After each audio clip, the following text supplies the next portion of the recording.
Hey, Funcast listeners, it's Paul Stansik. And in many of the founder-owned software companies that we invest in, marketing starts out as one of the hardest parts of the business to measure. Even just getting a straight answer to how are things going can feel impossible, especially early in a hold period. But here's the thing, it's not actually that complicated. The problem is most people either overthink it or don't know where to start. That's why I asked Shiv Narayanan to join me today. He's a former PE-backed CMO who's been through a successful exit himself and now runs How to SaaS, a marketing consultancy that focuses specifically on PE-backed software businesses. He's also the author of one of my favorite books on marketing strategy and PE, Exit Ready Marketing. And he's helped tons of PE-backed businesses figure out what to measure, how to think about ROI, and how to turn marketing into a real, quantifiable growth lever. With that, I hope you enjoy my conversation today with our guest, Shiv Narayanan. Hey, everybody, and hey to Shiv. Welcome, sir. Excited to be here, Paul. Thanks for having me. Awesome. Well, I just gave you a little bit of an intro, but why don't you introduce yourself, tell the people who you are, tell the people what you do, and then we'll get into it.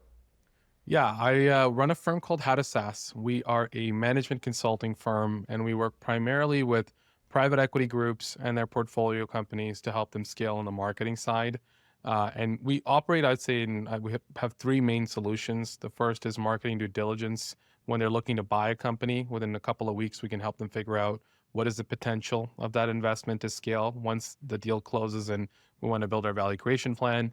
Number two is strategy consulting. This often happens post-close or it's an existing portfolio company, and we help those companies scale faster by building out a full strategy, doing an audit, identifying levers that they can invest more into, figuring out what type of team is required and what the budget should look like. And then finally, we do fractional CMO work where we're operationalizing those recommendations and actually implementing all the value creation opportunities we find on the marketing side. Sweet. So if you type those words into Google, marketing agency or fractional CMO or whatever it is, you will get the phone book. There's so many companies out there that claim to do what you guys do. We'll talk about how we got connected in a second, but one of the reasons you're here is because I love your book. I know there's a couple of them out there. I read Exit Ready Marketing in a weekend, and there's a couple of things that I like about it. One is that it's a story. So much in the spirit of Patrick Lencioni, which I'm a big fan of. Big fan too. Yeah, you nest kind of what good looks like and all the fundamentals in an actual narrative, not just a playbook, not a textbook. It's actually fun to read, so well done.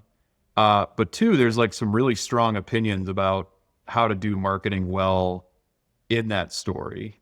And from the jump, you get into how you assess marketing organizations, what the metrics are that tell you where the problems are, and how you work with the team to fix those problems. So let me ask you this. Where did the story come from? Sure. And how did you decide to put the book together the way that you did?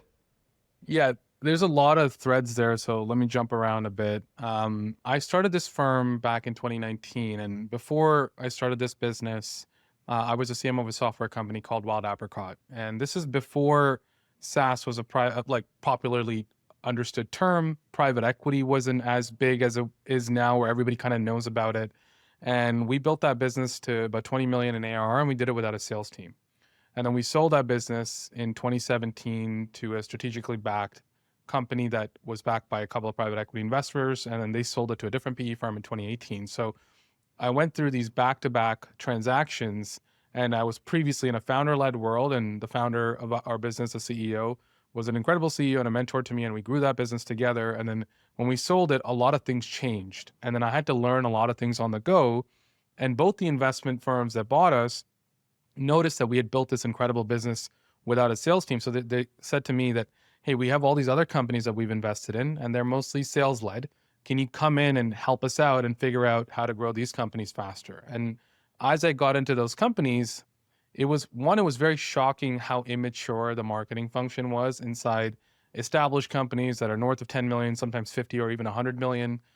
It was also interesting to see that it's all the same patterns that exist across different types of deal sizes, sales complexity, size of company, the type of businesses or the type of industry that they're operating. There's a lot of common themes that emerge across all that. So that's when I went on and started this firm. And I reached out to a couple of private equity investors that had met us through the sales process of the previous business. And I said, do you have any other companies for me to work on? And that's how I kind of got my first couple of clients here. And then from there, kind of snowballed through referrals and word of mouth and things like that. What you see in the book is, if you fast forward from that point in 2018, 2019 to 2023, when that book came out, is all the learnings that came from hundreds of engagements that we've done. I've met, I don't know, thousands of private equity investors and founders and done all kinds of sales calls and engagements. And it's even more pattern recognition and seeing even more of the same problems over and over again. And it's turning all of that into a step-by-step framework, because it's like famous saying, right? If you want to really solve a problem, it's like there's like the more complicated, elongated version, and like true experts really simplify the problem into, it almost feels too simple, but that's exactly what I wanted to do with the book. So what you see there is what I think every company needs to do at some level, and regardless of level of maturity, you kind of can start by diagnosing or figuring out where you scorecard on all of those dimensions.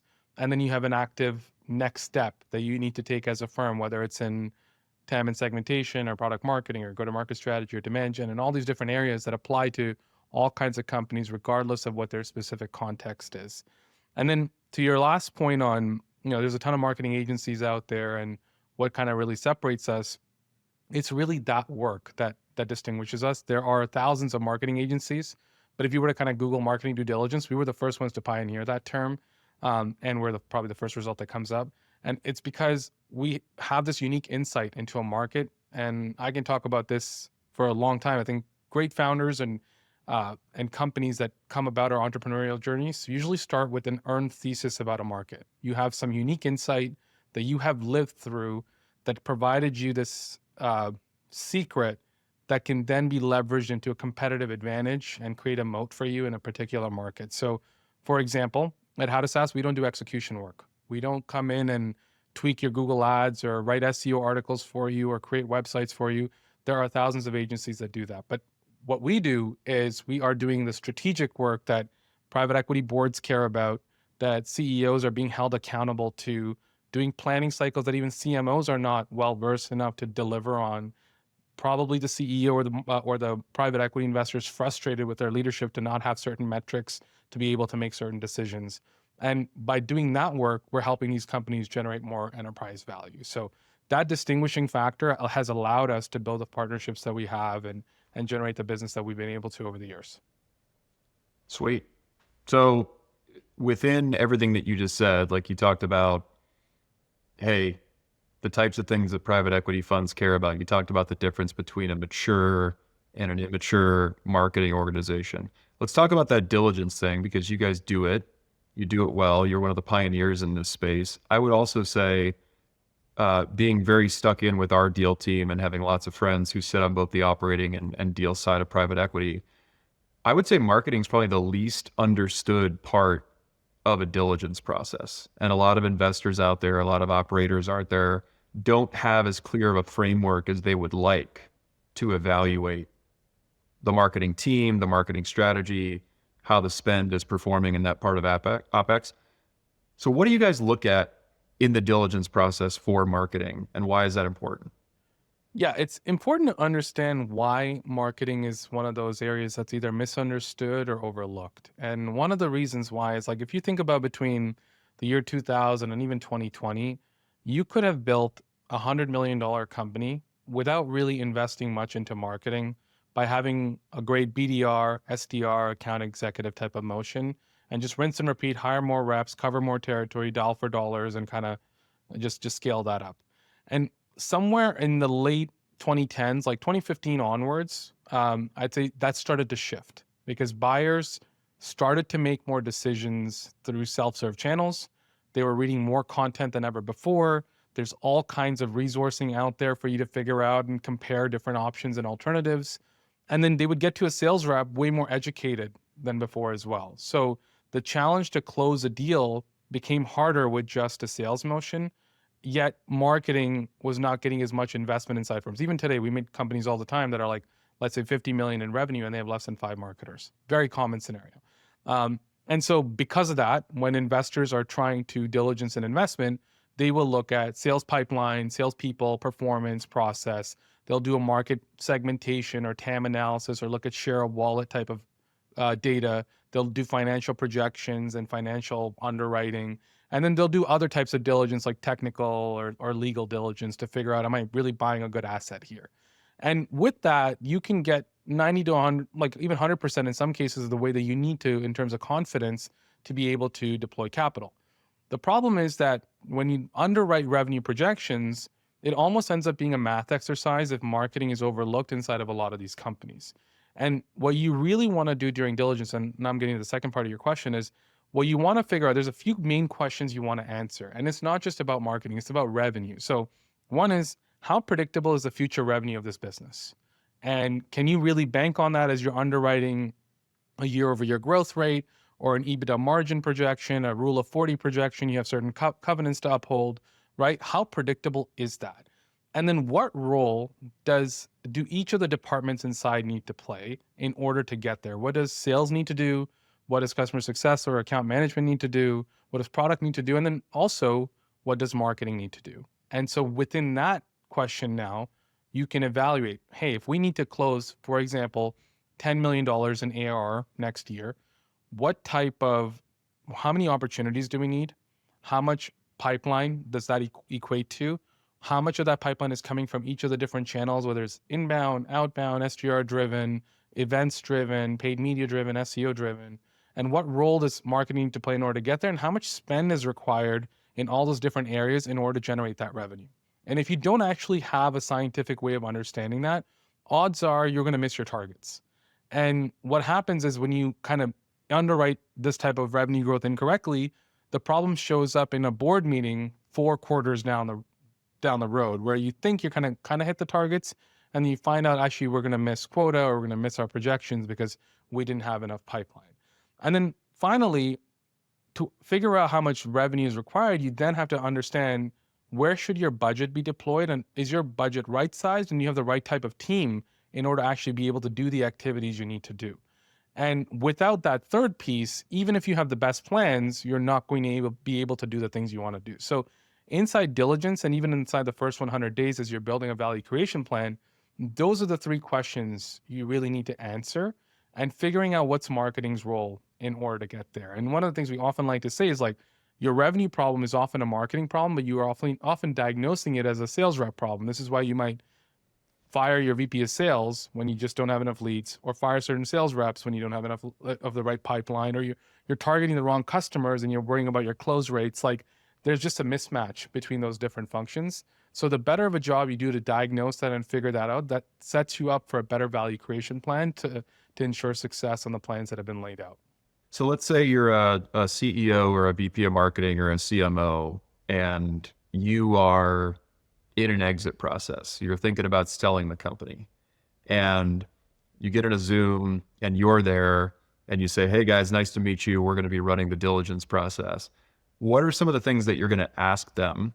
And what is some of the data that you're going to ask them for? Like the title of the book is Exit Ready Marketing. So we're kind of starting at the end here, but what should those people be prepared for? And what should they come in anticipating that you're going to be curious about if you're running that assessment on them? Yeah. So the first thing is just understanding how important data is going to be in this process, right? So especially if you're in a founder-led business, you can get away with what feels right, or you may have an intuition of what's working and what's not working. But in a diligence process or in a private equity driven world, you can't operate in that way. So the more you can prepare for an exit with more data, and you have a better data room, the easier it is to exit and to tell the right kind of story. So the first set of questions that I would ask is, 1, how is your sales and marketing budget being deployed today? And what is the impact on close one revenue? And then just that question alone can be looked at different levels. There's just a broad-based question of total spend, total pipeline generated, close one revenue, your cost of acquisition, your cost per MQL, SQL, looking at our conversion rates through different stages. That gives us a universal idea of how efficient your go-to-market machine or engine actually is. But we can take a drill down into that. For each channel that we've invested into, trade shows and events is an example. I'd want to know, how many trade shows did you go to? Which trade shows drove how much pipeline? what was the spend for each trade show? Did those leads or contacts or opportunities that we generate from those trade shows actually convert to close won deals?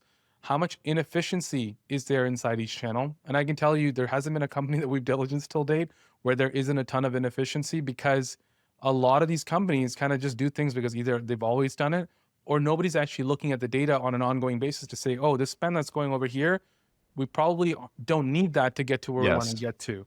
And through that, you can probably, you don't need to spend more money to generate more pipeline. Most companies have anywhere from 20 to 50% plus waste in their existing spend that just needs to be reallocated. So we want to uncover those inefficiencies.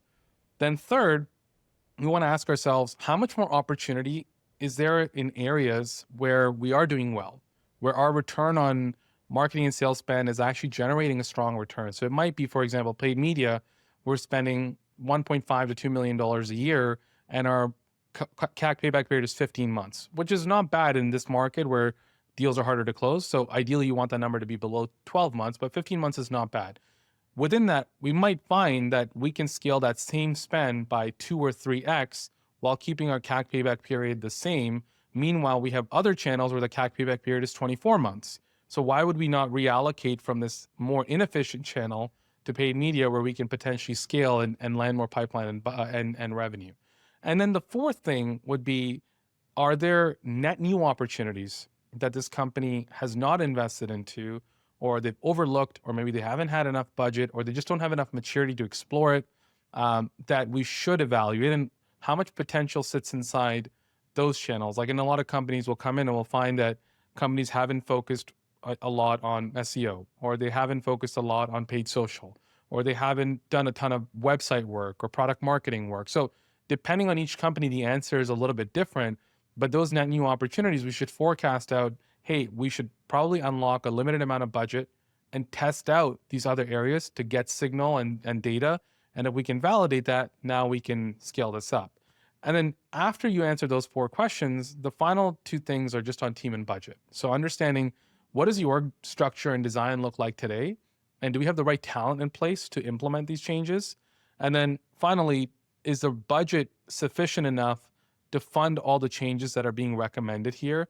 And that, at the very least, during a diligence phase, gives you a directional idea of what needs to happen post-close. Now, post-close, it gets way more complicated. But if you answered the questions that we just laid out, you are like 90% of the way in terms of how successful your go-to-market motion will be, and you have a better understanding compared to most private equity firms out there. Yeah, and I think you do a great job of framing up not only what you guys look at in diligence, the metrics that matter, which are pretty simple metrics that, in my experience, most software companies are not looking at on their own. So it's a good wake-up call. But you do a nice job of teeing up the story where you meet with a senior marketing executive and you say, this is what we're going to look at. And it's all stuff that people have heard of before. It's, where's your pipeline coming from by channel? What is your conversion rate by channel? What is your opt to close rate? What is your sales cycle? How much money is going there? What is your payback period?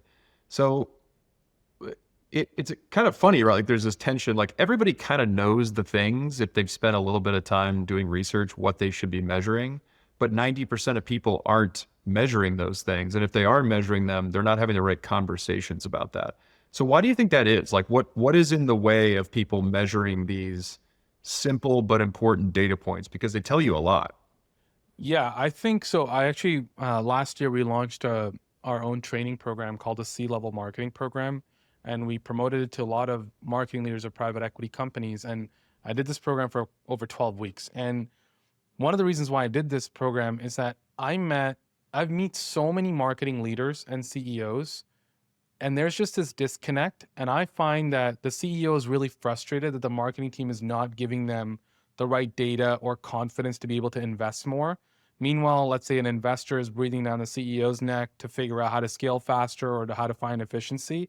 And then the marketing leader, or even if it's a chief revenue officer, they're just kind of confused in terms of how to explain this to the executive team or to the leadership.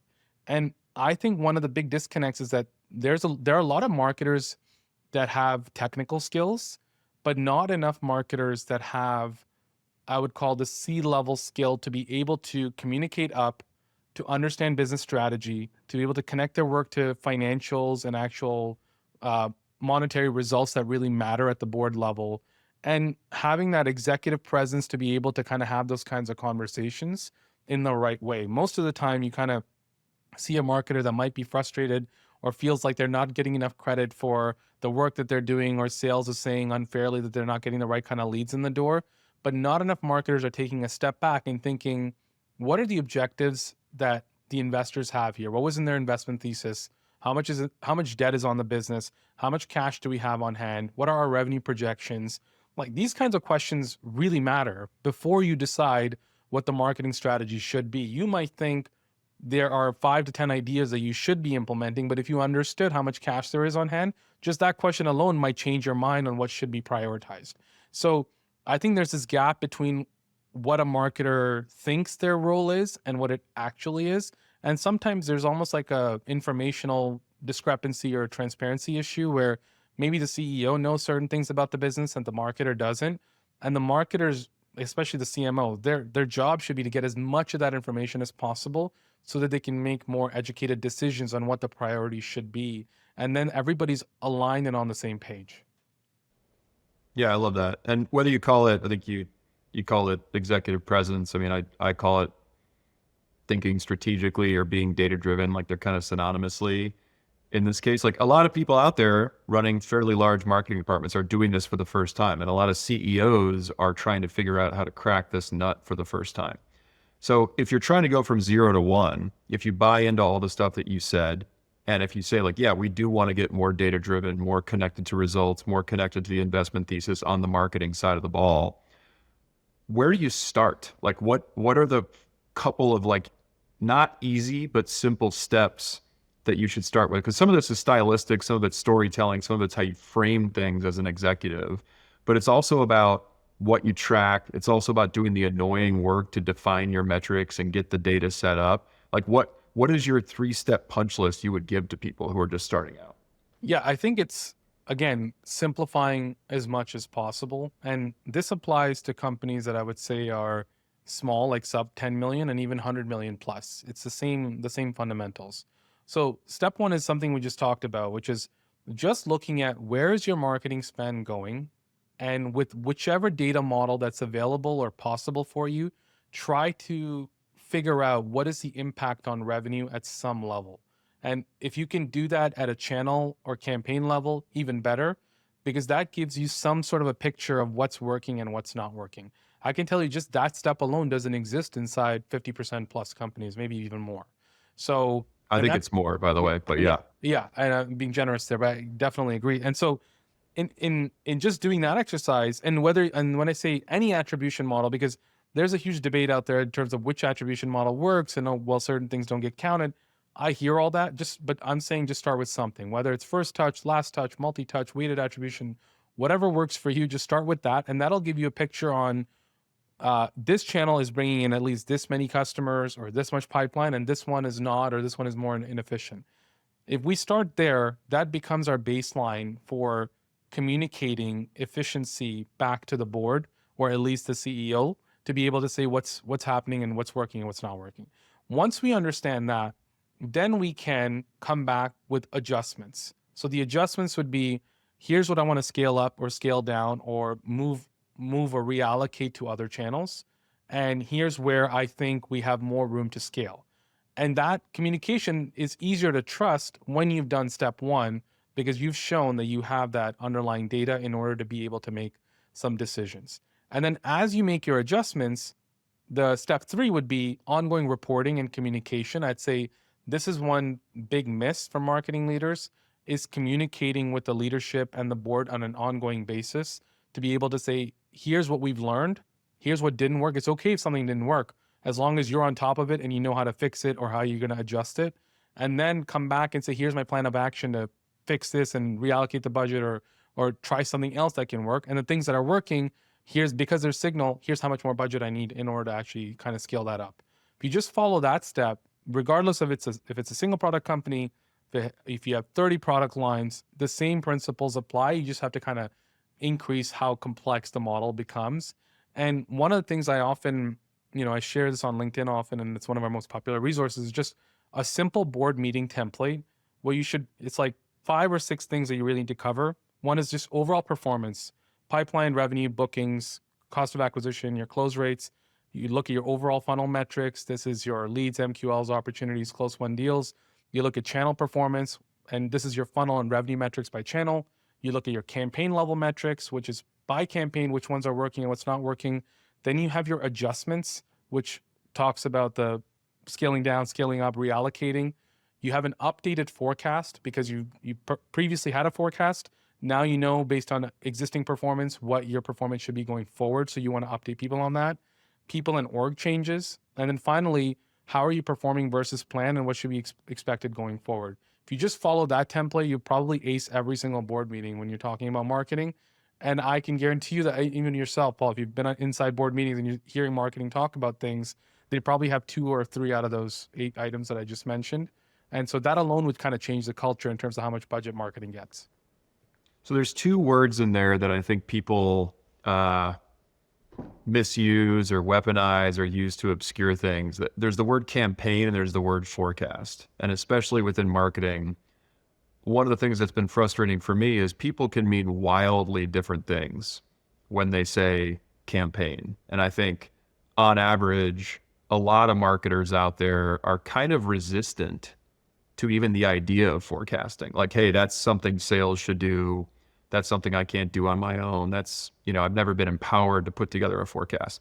So let's talk about those 2 things. Like when you say campaign, what is not reaching the bar of what a campaign actually is, and what clears that bar? Because I've seen people say, hey, we have a campaign going out next week, and it's a social post and 1 email. And I'm like, that's either a very lowercase c campaign or it's not a campaign at all. But what's your hot take on what rises to the level of a campaign and what doesn't? Well, yeah, I think in immature marketing organizations, campaign is used as a term for any marketing initiatives. They might term an email blast as a campaign. We're doing things, so it's a campaign. Yes. Yeah. Right. And what you actually, I think of it as more as a hierarchy. So let's use emails as our example. The channel might be email, but your campaign might be broader. It could be nurture campaigns. It could be an upsell campaign. It could be more of a conversion campaign from free trial to paid, for example. Then inside each of those, like if you were to go 1 level down, you might have specific email blasts that go out, or you might have automation going out, or you might have confirmation assets or other things going out, right? And then you can measure efficacy down to specific emails. So as a mature marketing organization has all of those metrics. You want it nested step by step and be able to roll into a full channel level performance, so you have a full understanding end to end on that. So that would be my take on it, is just like having that instrumentation. And then to your second point about marketing teams not feeling like they have the ability to forecast, so I think that doesn't make as much sense, and I'll explain why. So one of the complaints that marketers have is that we don't have enough budget. That's probably number 1 complaint.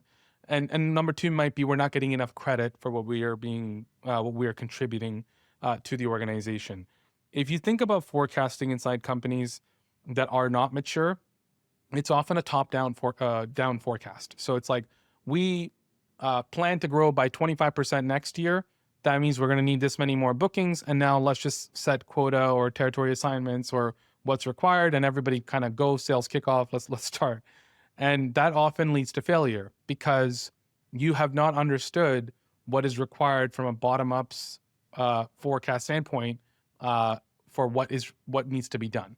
So the challenge back to the marketer would be, there's no way a forecast can be made inside your organization without you giving that bottoms-up input back to your CFO and your CRO and other folks that are making the forecast. So if you do see a forecast that's way off, it's your job as the marketing leader to raise your hand and sound the alarm bell and say, hey, the numbers that you're forecasting here, I'm not capable of hitting, or in order for me to hit those numbers, I'm going to need way more budget, and here's the data why.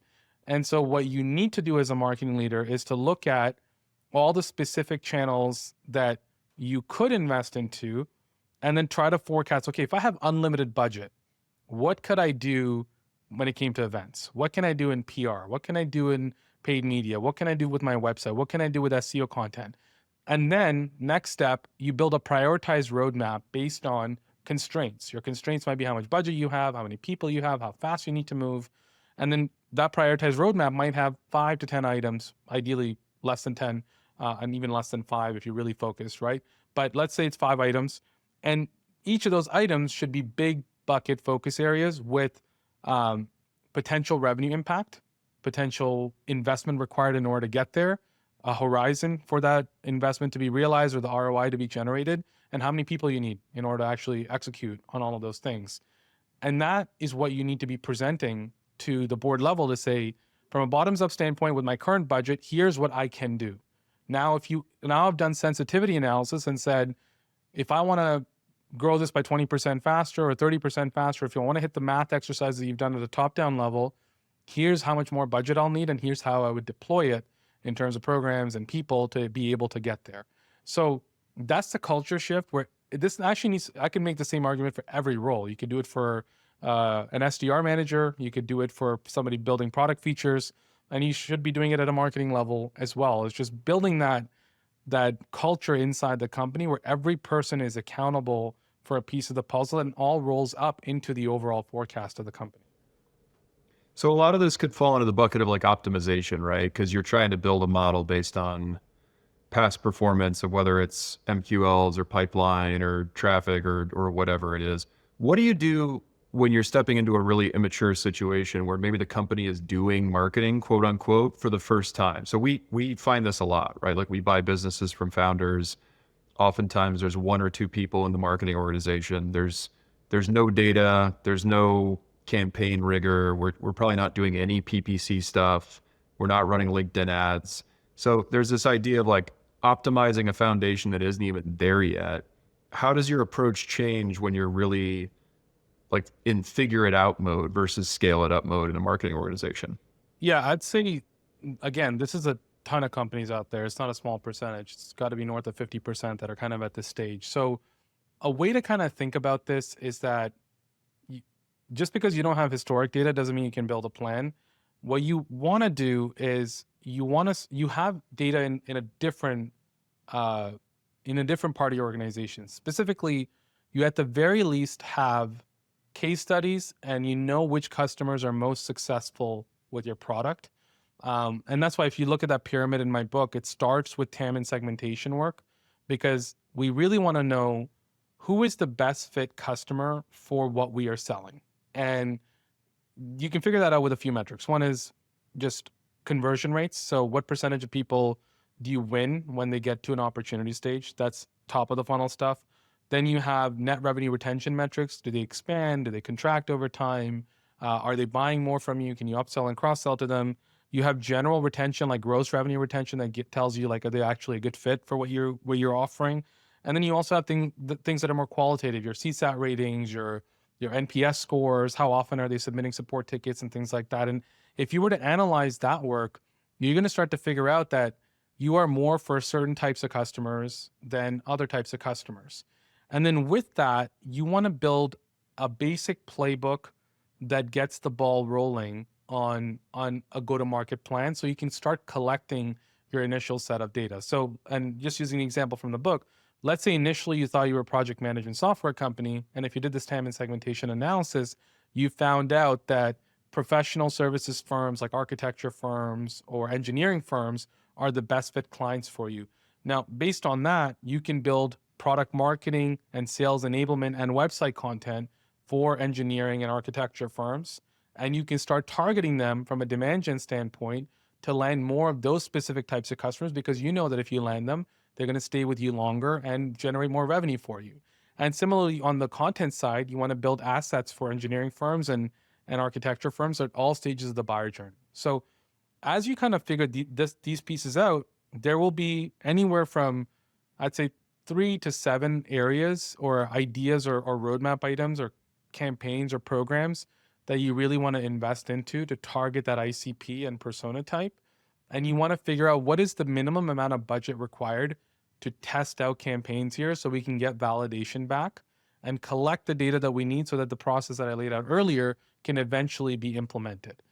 The big caveat to this is that you need patience. And the problem that happens inside companies is that, especially when there's investors involved, there's hold periods involved, and you want to kind of hit your IR, benchmarks and hurdle rates and all those kinds of things. And there's just this pressure to deliver revenue yesterday.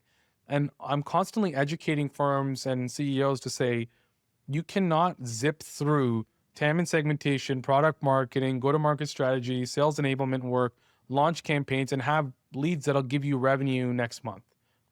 There's not a marketer on the planet that can run through all of that in a month. So if you understand the scope of the problem and you reset your expectations to say, hey, we're going to take this organization through a transformation. It might take 3-4 months to level set, then another 3-4 months to collect data that gives us initial green shoots. And then we'll have the data to figure out how to scale. Over a 12-month period, we can transform how we look at go-to-market inside this company. And then in year 2, we can really scale this thing to the next level, especially if you're earlier stage enough where you don't have data to that point. That's the right lens on it. And then that gives everybody the right amount of breathing room to be able to test and experiment and try these things without always worrying about that quick win and that short-term result that often sacrifices some of the long-term value that sits inside some of these areas. So let's say you're a CEO or maybe even somebody on the board, and you want to start to exert a little pressure and get the marketing department moving in this direction. What are like the couple of things that you should ask for, both from a data perspective and from a planning and tactics perspective? I think first for the CEO, it's diagnosing the problem and understanding like where are we in our current journey and maturity. And like just as a benchmark of metrics to kind of think about is what percentage of your pipeline is currently being driven by marketing. Inside most companies that we meet, we find that pipeline generated by marketing is less than 15%, sometimes even less than 10%. So where are you on that journey? And if you're less than 10, 15%, odds are you're very sales led. So I think looking at that and then also looking at your business context, right? So if you have an enterprise sale where your average deal sizes are $200,000-$300,000, then you already, that's almost a given expectation because you're out there hunting whales, that you're not relying on the marketing team as much. But marketing has a very important role to play when you're hunting whales because they can help you build customized content to reach out to those accounts one-to-one, as an example. So understanding your business context and what type of marketing is required. So if you're hunting whales, it's more sales enablement, customer marketing, one-to-one ABM. If you're out there kind of doing more transactional sales where your ACV is less than 10,000, it's more inbound driven content, SEO, nurture type of stuff. So based on that context, you should have a vision of what does a mature marketing organization look like for us if I build that over the next year. Then with that vision, you kind of baseline and look at where you're currently at and you kind of scorecard. Are we strong in sales enablement? Are we strong in product marketing? Are we strong in website? And then as you kind of have this type of an understanding, and if you need expertise and all that, you can always go get those as well. But with that understanding, the next step would be to get alignment with the board. I'd say more so than just pushing it top down into the organization is explaining to the board that there's value in this transformation for your organization because long-term it's going to lead to more lead flow, more pipeline, more revenue, more enterprise value. And I've yet to meet a board that disagrees with investing in this area if it's positioned correctly. So once you get that type of buy-in, then you have to go and socialize the idea with the rest of your team to say, hey, we're going to make a change. Marketing, you're not just a supporting cast member that's doing trade shows and some comms work. I actually need you to be a revenue generator, and you're going to have a revenue target that you're accountable to on a weekly, monthly, quarterly basis. And you're going to partner with sales to help us hit our pipeline and revenue targets. But in order to get there, we need to figure out what are those areas that we kind of need to invest into. And then you kind of follow the process that I outlined earlier, which is figuring out the highest priority items, how much budget is required, how many people are required, and things like that. So there's a bunch of stuff that people overcomplicate in every function inside a software company. I think one of the things that we consistently overcomplicate in the world of marketing, you hit on it earlier, it's lead attribution or pipeline attribution. So I am starting to push our companies towards a much shorter list of pipeline sources and much more pragmatic rules for figuring out whether it really was like outbound versus inbound, for example, is the simplest split. So when you're coaching a company to get out of the world of kind of 11 pipeline sources that have just been this legacy, list in Salesforce stacked on top of each other, what do you like to see? How short should that list be? And what are some of the tiebreaker tactics that you give them to try to get to a uncomfortably short list? Yeah, one of the things is just I mentioned earlier, just pick an attribution model, and there's like this there's been a ton of content out there over the last decade on marketing attribution software, marketing analytics software. You can probably spend 2 quarters on implementing a complicated Power BI system, or taking on a marketing attribution tool, or adding an ABM tool to your marketing stack. And meanwhile, pipeline hasn't moved. Intelligence in terms of how you look at where the opportunities haven't changed. And so you can really, it looks like you're being productive, but you're kind of just spinning your wheels. And so what you want to do is get to a good enough state. And what we found when we do our engagements, there are many times where we will just stitch together manual spreadsheets to get to a good enough answer, because that allows us to make decisions quickly. And then we can always take on the infrastructure project of automating the same report over the next couple of quarters if an analyst kind of wants to take it on. So I would say that should be step one. It's just understanding, look, we want to have a view that gives us an overall pipeline funnel type of revenue view. We want to look at it at a channel level, at a campaign level, at every detailed level that inside every single channel. And in order to do that, we might start with a manual spreadsheet that we can pull together in a week or maybe 2 weeks time. And that will allow us to make some decisions. And just with that challenge alone, you can not 80%, but like 50 to 60% of the way you're already there. I was talking to a really big software company earlier today, and they have a huge cross-sell upsell problem. It's $1 billion software company. They have 20 plus product lines, and they need to figure out how much opportunity there is to cross-sell and upsell things. And they have this huge data work stream going on to kind of map this out. And I was advising them on how to set this up. And I was like, look, I don't need you to automate this. I just need at a business unit level, who are our customers? How much are they paying us today? How much seat expansion opportunity is there at a rough level? Like, I can give, even a guess is okay, but something in the right ballpark would be helpful. And which product lines are they candidates for? And roughly what would the deal size be? With that alone, I can then decide which cross-sell and upsell opportunities to prioritize because of how much white space revenue there is.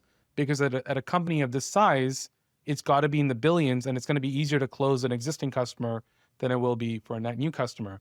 That same principle applies in basically every situation where you're trying to figure out what type of revenue to prioritize.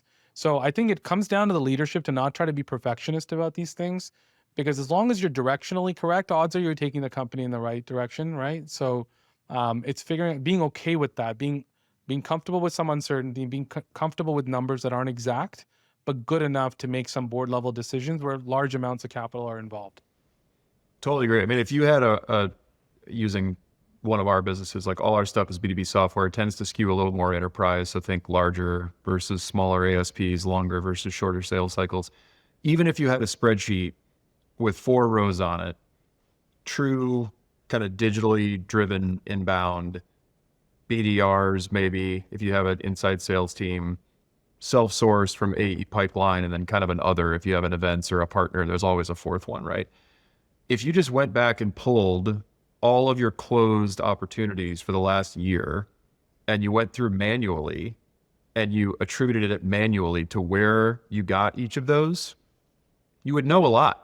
And you would know even more if you layered on some net retention and gross retention numbers. And I think you're right that this coaching not to be a perfectionist is super important. I think it's actually getting in the way of companies ever looking at this stuff, because if they can't get it into their CRM, if they can't systematize it, if it's not in a Tableau dashboard, they're like, oh, we'll just look at it next quarter. And then next quarter never comes.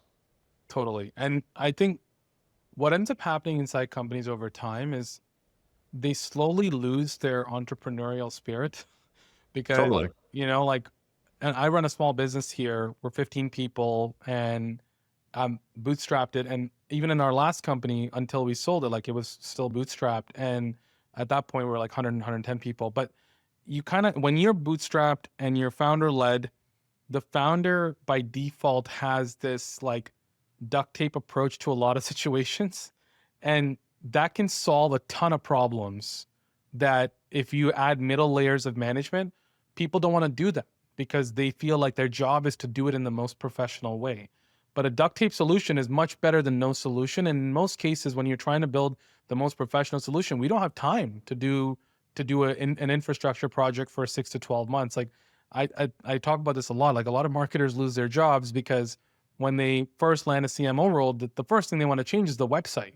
Like, and you might spin your wheels on a 6-month website project or changing the brand. I've seen a ton of PE firms take a new platform and spend 6 to 12 months on launching a new brand. Totally. And no revenue has moved, right?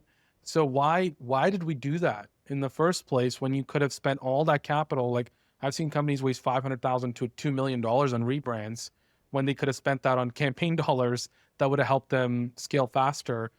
It's a ton of waste that ends up happening. So I would encourage companies to be a little bit more like tenacious and just do things in a more of an entrepreneurial way and take the duct tape solution because often that's good enough. What is your advice to companies that are trying out some of these marketing channels for the first time and they're skeptical that it can work for them? Like the classic example is Google or LinkedIn kind of PPC ads. And I hear this all the time. It's, oh, we tried some of that. We spent $2 or $3 grand a month for a couple of months and it didn't really work. And it's pretty obvious they haven't done the foundational positioning work or even talked to customers to figure out why they love them so much. But when you're like trying to get a new channel to work, what is the art of starting that work the right way? And what are the things that you would tell that team to look for? Because oftentimes, like in our portfolio, people are getting real non-headcount marketing budget for the first time. And I think they're a little gun shy to go experiment. And the search for what works is it's an unspoken fear for a lot of marketing leaders out there, I think. Yeah. The number one thing I hear when I hear a CEO talk about their company, or I'd say mostly CEOs, but even CROs and CMOs, is they say our industry is different. It's and I'm sure you heard that too. I've heard that, more than a couple times. Yeah, our industry is a little different. Like people don't buy the same way inside of our industry.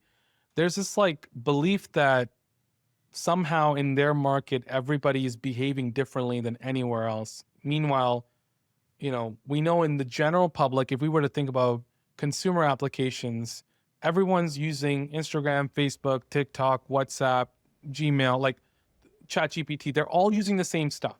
So Correct. There's all this overlapping behavior that exists across industries.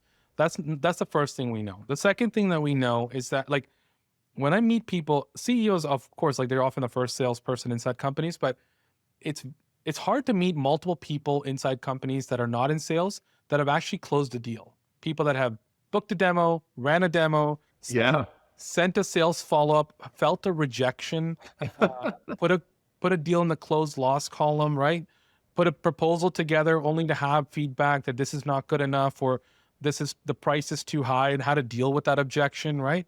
And without having that sale, like the hand-to-hand combat there, it's very hard to understand what it actually takes to get a customer over the finish line.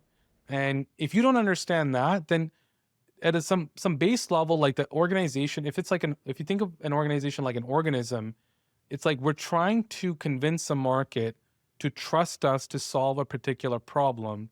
But if we don't understand what is actually moving their decision, then it's hard for us to help them on that journey. There's a stat out there. It's like, I don't know the exact numbers, so don't quote me on this, but it's like 80% of deals that end up in closed loss are actually closed loss to no decision. So most of 100%. Yep. You're just trying to overcome inertia and the status quo in most cases more than trying to beat a competitor. Yet most people will create battle cards against all their competitors, but not truly understand like emotionally what is this person experiencing that will actually influence their decision. So my advice to people in that type of scenario is to think about like, what are the key questions? And one way that I frame this is like, think of it like gates, right? Your customer has to cross certain gates before they buy from you. So like the first one is like, what is the revelation they need to have before they can become aware that this is a problem? So that might be like in this conversation, we're talking about marketing. I'm saying, hey, your sales problem is not a sales problem, it's a marketing problem. That's an example of a revelation. Then once you are aware of that, the next is like, how much can your life be transformed if you solve this problem? Well, if you understand that your revenue problem is a marketing problem, that might mean meeting your revenue targets, exceeding board expectations. It might mean a promotion, might mean not getting fired. How much is solving this problem worth to you? Third question or third gate. That might mean 7x enterprise value versus 5x enterprise value. Might mean rule of 45 instead of being at 30, right? Which alternatives have the highest odds of success would be the fourth question. This is like, do I hire an internal CMO? Do I hire a SaaS to work with this? Do I work with the operating partner, the PE firm that I'm working with? Or do I, as a CEO, take on this problem myself or hire an agency or trust them with this problem? And as you kind of evaluate pros and cons, now that you're aware of the problem, certain options end up becoming more obvious than others. And then finally, like the last gate is, why should I get started now? I admit all of this. I understand all of this. Why should I invest in this over all the other things that I could potentially invest into? And usually this is where deals fall apart. And this is where you have to build urgency into the problem, because, hey, if you're going to miss your revenue targets in 12 months, the time to get started is now to prevent that from kind of happening. So whatever that is for your business, those 5 questions, if you kind of think about, and there's multiple questions that go inside each of those, but whatever that is for your business, you need to have answers from a sales perspective, from a product perspective, from a content perspective, because the customer is trying to figure out these questions all the way through. And even when they meet you, they don't actually know what they're trying to solve. They just know they have a pain point. And so it's your kind of job to help them figure out or map the territory of the problem and kind of help them make the best decision for them. And which may not always be you, by the way. It might be that they should go another way and you're not the best solution. But if you're the one giving them the map, they're going to trust you enough to go with you if you are the right solution for them.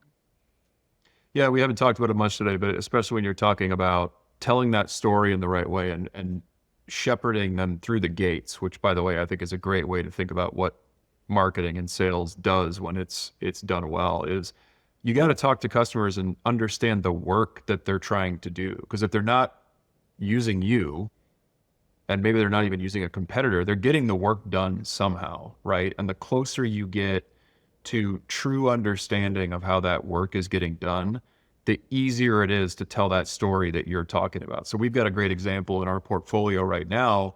We had kind of an underloved software product. It wasn't the biggest product in a company. We kind of felt that it was mispositioned. And when we listened to sales calls, we recognized that people talked about it in a lot of different ways.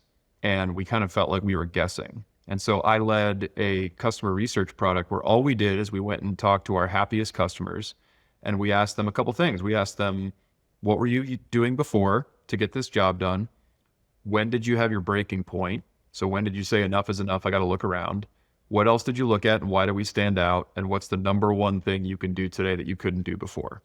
And if you do that with 10 happy customers, the kind of customers that buy fast and happy and lucrative and stick around and expand, you will kind of know what to do next on the positioning and messaging side of things. And we've talked a lot about the work that many marketing organizations refuse to do on the data and the measurement and the planning side. I think that's a hugely important component of it too, is getting closer to the customer, not only because you will feel better because you'll know what to do, but because when you do that and you talk to 5 to 10 customers, it's obvious where the problems are and what you need to fix next. You agree with that? 100%. Yeah, I think a lot of the data stuff that we touched on in like the first half of this episode is, I would say that's the technical approach to all of this. So you need that work to get more budget and influence more pipeline and revenue and all those things. And the stuff that we're talking about now, I'd say this is like the qualitative or artful side of this. And I think there are far fewer marketers that even understand this. And this is where really great companies are built, because the distinction, the key thing to sell more is to distinguish yourself in a market, right? And really stand out and have something unique to sell. And one of the things I often talk about, the huge value to distinguishing yourself in a market is that eventually it leads to higher margins, because the more distinguished you are, Yep. the higher the price you can charge, the higher your gross margin, and the higher your gross margin, the more you can spend to compete in the market. You can have better people, you can spend more on marketing and sales, you can be out there more. And so all of these things are actually connected. Whereas if you look more commoditized and you haven't distinguished yourself, then it's a race to the bottom on price. And then you don't have enough margin to actually compete in the right way in a long-term fashion in a particular industry. So this is great. One, I feel validated. I agree with what you wrote. I agree with what you're saying, and you give me a lot of ideas I'm going to take into the portfolio. So thank you to you, and sorry to my portfolio companies, I guess, is what I want to say. But let's say you're an investor listening to this and you're picking up what we're putting down. You're like, yeah, I like this. They're going into board meeting season now, right? I got a couple board meetings coming up.